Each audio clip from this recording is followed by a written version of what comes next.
Let's first talk about just statistically, how common is menopause. It's one of those things in America today, and this is not just America, but it's all industrialized countries. There's a term, it's not a technical term, I'm going to use it. We'll use the word diseaseify, right? We try to diseaseify natural body processes or natural life processes, menopause being one of them. And so it's been tagged or labeled as this horrid disease type state. And there's so many different medications that doctors are prescribing to treat, this abnormality. And although the symptoms of menopause very much are abnormal, generally a woman who goes through menopause and has aggressive symptoms has other health issues that are they're part of what's triggering the aggressive nature of symptoms in that menopause. Again, we'll talk about that. But I think it's important to understand that menopause is a normal bodily process that women go through between the ages, generally speaking, of 50 to 65 if you're healthy, earlier if you're not. Early menopause in the 40s is not healthy, it's not normal. We'll talk about, what causes that, what triggers that, and why. But it's a normal part of the aging process. It's time where a woman goes through a period where she no longer is having a menstruation cycle because she's losing her ability to basically give birth, right? To be fertile and to give birth. And so it's natural for women to evolve to that state at an age. And so I don't know that we should be, focused on thinking about menopause as a disease, but in so much in our society we do. And I want to first just kind of dispel that. It's a very normal process. And so if you look at it from a global population perspective, by the year 2025, we're going to have 1 billion women will be postmenopausal. Now, that's just population statistics more than anything else. Again, menopausal is not a disease state, it's a state of life, right? It's a natural progression in life. Now, the typical length of perimenopause, which is that time coming into menopause, is typically 2 to 10 years. And again, the longer you are on this 10 side versus this 2 side, this is kind of a healthier version. Anything beyond that is kind of think of it as you're probably not healthy, and there are things that are driving your hormones in the wrong direction unnecessarily. Again, we'll talk about what that is in a minute. And again, between the ages of 40 and 60, same thing over here. If you're closer to 40, some more so unhealthy, you should be closer to 60. So again, healthier, right? And then 80% of women will experience symptoms that can last 15 years or more. Now, some symptoms can occur, 80% are going to have that, but it should never be prolonged like this. This is, again, if you're dealing with symptoms for 15 years due to a natural bodily change, you've got other issues underlying going on, and menopause is being blamed for it. And that's something I want to emphasize over and over and over again tonight, is that a lot of what doctors can't explain when you go in to visit them it gets blamed on this natural process. This natural process is not supposed to be this painstakingly life-changing or life-altering in a negative way dysfunction, beyond the fact that many women mourn their fertile years as they move into it. Some don't, some do. But it should not be this life-altering, horrific set of symptoms that a woman is experiencing if a woman is healthy. Let's talk about some of the symptoms associated, and some of these you're already going to know. Some of these are kind of the no-brainer, the hot flashes and the distortion of sleeping and waking up with night sweats. Like, those are the typical, classical idea of what most people believe menopause is all about. But I want to kind of point out some of the things that are less common, because some of these can start to set in even earlier. So one of them is back pain, right? And what a lot of people don't realize is that as your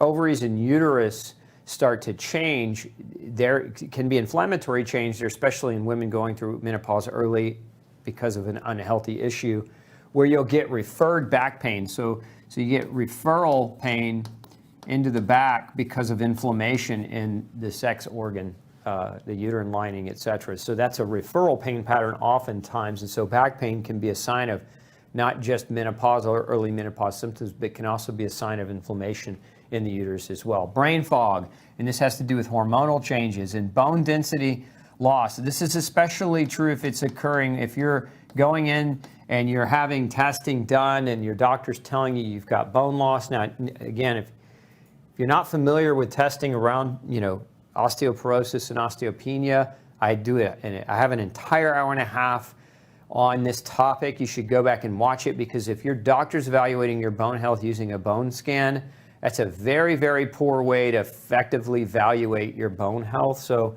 a bone scan should never be how this is diagnosed. I just want to kind of point that out. But if your doctor's doing all the right types of testing and they're still identifying early bone loss, a perfect example is I had a case of a woman who, after delivering babies, and she's moving into her older years, her 40s.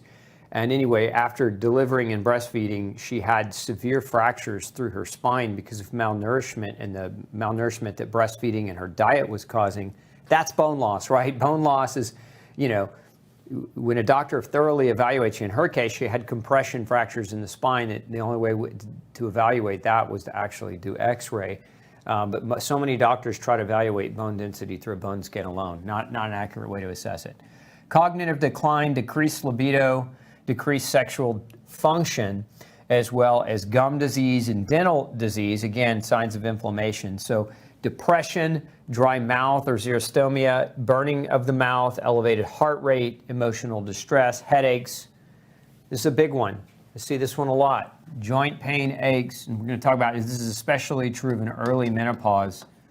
If you're, again, early is the key word. A lot of you, what I really want to emphasize tonight is any of you going through early menopause, or what is being called menopause, but actually is hormonal disruption as a result of behavior and diet. It's not the same thing, and we're going to differentiate. So loss of lean body mass. So this is loss predominantly of muscle, right? So if you're losing your muscle, you can't keep your muscle on. Mood changes, heart palpitations, skin lesions, or rashes, sleep disruption. This is a big one for true menopause. So really, if we're labeling the symptoms of true menopause, meaning you're somewhat normal, the sleep disruption can occur. Hot flashes, definitely one of the top ones. Vaginal dryness as well, night sweats, and weight gain. So these ones I've starred are, again, some of the more common ones, some of the ones that most people experience, or most ladies experience.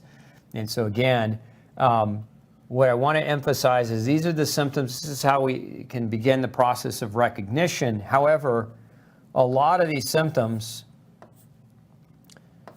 are reduced with diet change. And we're going to talk about that, what that diet change is here in just a minute. So again, stick with me.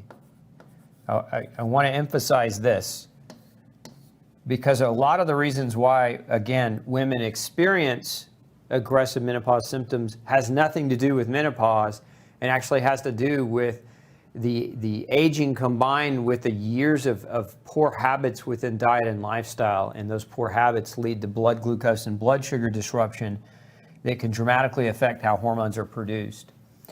So if we think about an early menopause, so again, I said earlier that 40 to 60 is kind of your average age of onset, and it really, you go as high as 65. If, again, the further on this side, right, the further you are on this side, you think of this healthier, okay, the further you are on this side, you've got underlying health issue, and you want to get that looked at. So again, ladies, if you're going into menopause in your late 30s, 40s, think why you need to have that looked at, because it may actually not be menopause. I actually have a name for this called pseudomenopause. We'll talk about that in a minute. But dangers of early menopause. One of them is the early loss of fertility. So if you're still trying to have family, right? And some women struggle with infertility for years. And they're getting to this late stage of the game where they're, almost a sense of urgency sets in, where it's now or never, right? And so early menopause creates an early loss of fertility that can be devastating on family planning and devastating on people who want to have a family but can't. But it's also been linked to other things. So early onset of menopause has been linked to Alzheimer's, dementia. It's been linked to aggressive bone loss. It's been linked to heart disease, and it's been linked to, even more importantly, an early and increased risk of early death. So nobody wants that. Nobody wants to cut their life short unexpectedly, especially as it's progressing in a negative way, right? It's one thing you die in your sleep, and there's no long period of 20 years of feeling horrible or being sick, but it's just in kind of a natural decline. But nobody wants to die a long, slow, arduous, symptomatic, miserable existence type death, especially early. So anyway, the closer you are to this side, the more likely you are to have these potential problems. Hey, don't forget to check out the rest of the series right here. Make sure you hit subscribe below. And as always, thanks for tuning in.